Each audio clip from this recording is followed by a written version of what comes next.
जय श्री राधे। श्री हरिवंश राधा वल्लभ लाल की सदा जय हो। परम पूज्य गुरुदेव महाराज की सदा जय हो। जैसे कि हम श्री हित हरिवंश महाप्रभु के कृपा पात्रों के पावन जीवन चरित्रों का श्रवण कर रहे हैं, उसी श्रृंखला में आज हम श्रवण करेंगे श्री नाहरमल जी का पावन चरित्र। बड़ा ही सुंदर चरित्र है, तो इसे शुरू करने से पहले एक बार प्राणों से प्यारे नाम को गा लेते हैं। मेरे साथ साथ आप भी गाइए। जय जय राधा वल्लभ श्री हरिवंश, जय जय श्री वृंदावन श्री वन चंद्र, जय जय जय जय श्री राधे श्री हरिवंश। तो चलिए शुरू करते हैं। श्री नाहरमल जी। नाहरमल जी देववन के निवासी थे। देववन वो स्थान है जहाँ पर महाप्रभु का बाल्यकाल बीता और यहीं पर महाप्रभु ने एक ठाकुर नवरंगी लाल को, जिन्हें रंगी लाल भी कहते हैं, को प्रकट किया था और वहाँ उनके बगल में श्री राधा जी की गद्दी सेवा स्थापित करी थी। और पिछले चरित्र में हमने सुना था कि जो छबीले दास जी थे वे इन्हीं की पान सेवा करते थे और बाद में वृंदावन गए।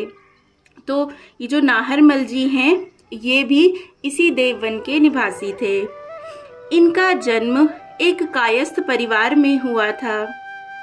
गोस्वामी श्री हित हरिवंश जी के अद्भुत बाल चरित्रों को देखकर ये उनसे अत्यधिक प्रभावित हुए और उन्हें परमात्मा तत्व प्रेम का पूर्ण अवतार जानकर उन्हें अपना गुरु बना लिया तथा ये उनके अनन्य सेवक बन गए। जय हो। अब इन्होंने जीवन में शुभ और अशुभ फल देने वाली बातों के विषय में सोचना विचारना पूर्ण रूप से छोड़ दिया था। जगत प्रपंच से सदा दूर रहते थे। अब तो इन्होंने श्री राधा वल्लभ लाल में अपनी निस्वार्थ प्रीति लगा ली थी। गृहस्थ के सारे कार्य ये प्रभु के मानकर ही किया करते थे, अतः हानि लाभ का इन पर कोई प्रभाव नहीं होता था। जय हो।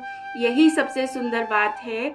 अगर हम अपने सारे कर्मों को भगवान के मानकर करते हैं, भगवान को समर्पित करते हैं, तो उससे अगर लाभ होता है तो हमें प्रसन्नता नहीं होती, पर अगर उसमें हानि हो जाती है तब भी हमें दुख नहीं होता, क्योंकि इसमें भक्त सोचता है कि जैसी हरि इच्छा, जैसे मेरे प्राणों के प्यारों की इच्छा है वही मेरे साथ हो रहा है।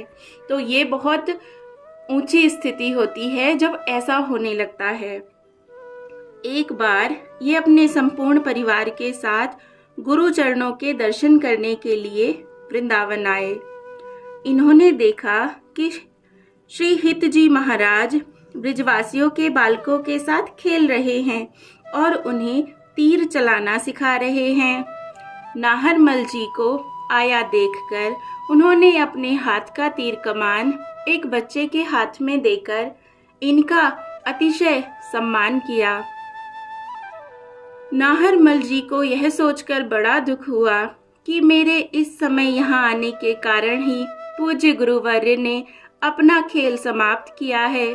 ना जाने वे इस खेल के माध्यम से क्या लीला करने जा रहे थे, अतः मैं उनके द्वारा रची जाने वाली लीला में बाधा डालने का दोषी हूँ। फिर एक अन्य अवसर पर श्री हित जी महाराज नाहरमल जी को अपने साथ लेकर मान सरोवर गए। वहां इनको एक आश्चर्यमय दृश्य दिखाया। जब नाहरमल जी सरोवर के जल में स्नान कर रहे थे तब इन्होंने देखा कि श्री हित जी अपने नित्य सिद्ध सखी स्वरूप में अनेकानेक गुण, छवि, रूप, रंग और रस से भरी हुई सखियों के मध्य में विराजमान हैं। किंतु जब वे जल से बाहर आए तो उन्होंने अपने गुरुदेव को सरोवर के तट पर अकेले ही बैठे देखा। इसी प्रकार एक बार पुनः वृंदावन आने पर नाहरमल जी को अपने गुरुदेव के दर्शन वन में मिले।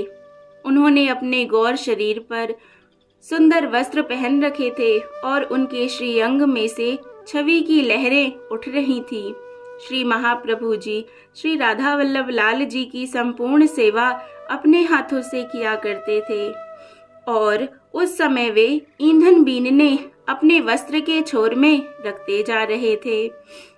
यहाँ पर कहने का मतलब कि जब ये आए तो महाप्रभु क्या कर रहे थे, वन में से लकड़ियां चुन रहे थे भगवान के लिए जो भोग प्रसादी बननी थी उसके लिए। पहले तो चूल्हे पे खाना बनता था तो लकड़ियों की आवश्यकता होती थी, तो वे छोटी छोटी लकड़ियों को चुनकर जो वस्त्र उन्होंने पहने हुए थे उसी के अंदर वो उनको रख रहे थे। नाहरमल जी को यह देखकर अच्छा नहीं लगा और उन्होंने गुरु भक्ति से प्रेरित होकर श्री हित जी से प्रार्थना की कि आप आज्ञा दें तो इस कार्य के लिए एक धीमर नियुक्त कर दिया जाए जो प्रतिदिन एक बहंगी ईंधन श्री ठाकुर जी की सेवा में पहुंचा दिया करेगा, क्योंकि आपको इतना कष्ट करते हुए देखकर मुझे अत्यंत दुख हो रहा है। तो यहाँ पर देखिए, ये तो जो भक्त हैं, मतलब जो महाप्रभु के शिष्य हैं, उनके मन का विचार है कि अरे ये कैसी तुच्छ सी जो क्रिया है ये मेरे गुरुदेव कर रहे हैं, लकड़ियाँ गुरुदेव को स्वयं बीननी पड़ रही हैं, तो क्यों ना मैं इनके लिए एक नौकर की व्यवस्था कर दूं जो इनके लिए ईंधन दे दिया करेगा, तो जो मेरे गुरुदेव हैं उनको ये कष्ट नहीं सहना पड़ेगा। तो एक शिष्य की दृष्टि से नाहरमल जी ऐसा सोच रहे हैं, पर देखिए महाप्रभु क्या बोलते हैं। नाहरमल जी के मुख से इस बात को सुनकर श्री हित जी के मन को अतिशय दुख हुआ और उन्होंने नाहरमल जी से बड़ी रुखाई के साथ कहा कि अपनी कामना पूर्ति के लिए जो लोग श्री श्याम सुंदर का भजन करते हैं उन्हें वे उनकी कामना पूर्ति का वरदान देकर उनसे अपना पीछा छुड़ा लेते हैं, किंतु जिससे उनकी प्राप्ति हो सके ऐसी विशुद्ध भक्ति वे किसी को भी प्रदान नहीं करते। मैंने वही शुद्ध निष्काम भक्ति संतों के संग से प्राप्त की है और तू उसे छुड़ाने आया है। तू बड़ा रजोगुण लेकर वृंदावन आता है और ठाकुर जी की पाक सेवा के लिए मेरे द्वारा किए जा रहे इस काम को तू धीमर से कराना चाहता है। तूने यह बड़ा भारी अपराध किया है, तू बड़ा असाधु है। यह कहते उन्होंने नाहरमल जी को वहां से चले जाने का आदेश दे दिया, इनका त्याग कर दिया। ओहो, तो आप देखिए यहाँ पर महाप्रभु क्या सोचते हैं कि ठाकुर की छोटी से छोटी सेवा भी, हमारे युगल सरकार की छोटी से छोटी सेवा भी हम किसी और को नहीं दे सकते, हमें स्वयं करनी चाहिए। वहीं पर देखिए गुरुदेव कितना रुष्ट हो गए नाहरमल जी से। पूज्य गुरुवर के नाराजगी से भरे हुए वचनों को सुनकर नाहरमल जी बहुत दुखी हुए और अज्ञानतावश हुए इस महत् अपराध के लिए स्वयं को क्षमादान देने के लिए ये उनसे अति विनम्र स्वर में प्रार्थना करने लगे, किंतु श्री हित जी महाराज ने इनकी ओर देखा तक नहीं, क्योंकि गुरुदेव इनसे बहुत अधिक रुष्ट हो गए थे।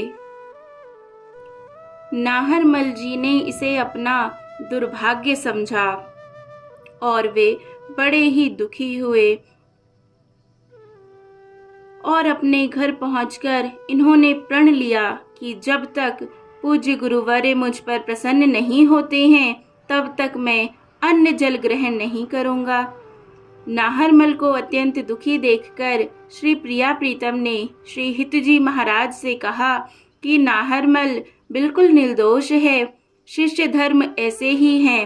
अतः देखो यहाँ पर जो हमारे प्रिया प्रीतम हैं वो समझाते हैं हरिवंश महाप्रभु को कि आप अपने शिष्य से रुष्ट मत होइए, क्योंकि एक शिष्य की तरह उसने सोचा कि आपकी सहायता हो जाए, आपको कष्ट नहीं हो।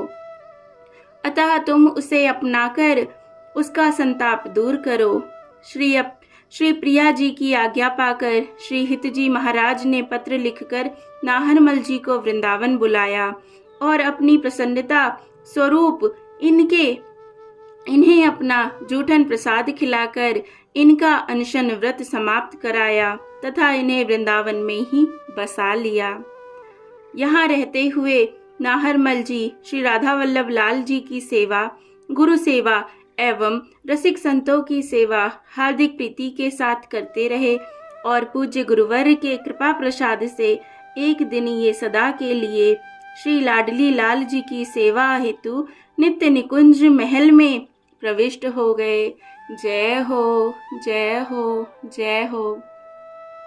सच में मरना तो उसी का सफल है जो मरकर सीधा प्रिया प्रीतम की सेवा में पहुंच जाए, और अगर ऐसा नहीं हुआ तो पूरा जीवन व्यर्थ हो गया, कुछ हाथ नहीं लगा, कुछ हाथ नहीं लगा। ऐसे श्री हरिवंश महाप्रभु की सदा जय हो। हम लोग भी उन्हीं के आश्रित हैं। एक दिन हम पर भी अवश्य अवश्य कृपा होगी अगर हम प्रयत्न करते रहेंगे उन्हें मनाने का, उनकी सेवा करने का, क्योंकि वो तो सदा ही कृपा करते ही हैं, लेकिन उस कृपा को हम लोग नहीं समझते। तो ये समझ भी वो हमें प्रदान करें, ऐसी कामना उनके श्री चरणों में करते हैं। जय जय श्री राधे। ऐसे अत्यंत सुंदर और रसिक संतों के जीवन चरित्र श्रवण करने के लिए आप चैनल को तुरंत सब्सक्राइब कर दीजिए। जय जय श्री राधे। श्री राधे, श्री हरिवंश, राधा वल्लभ लाल की जय हो।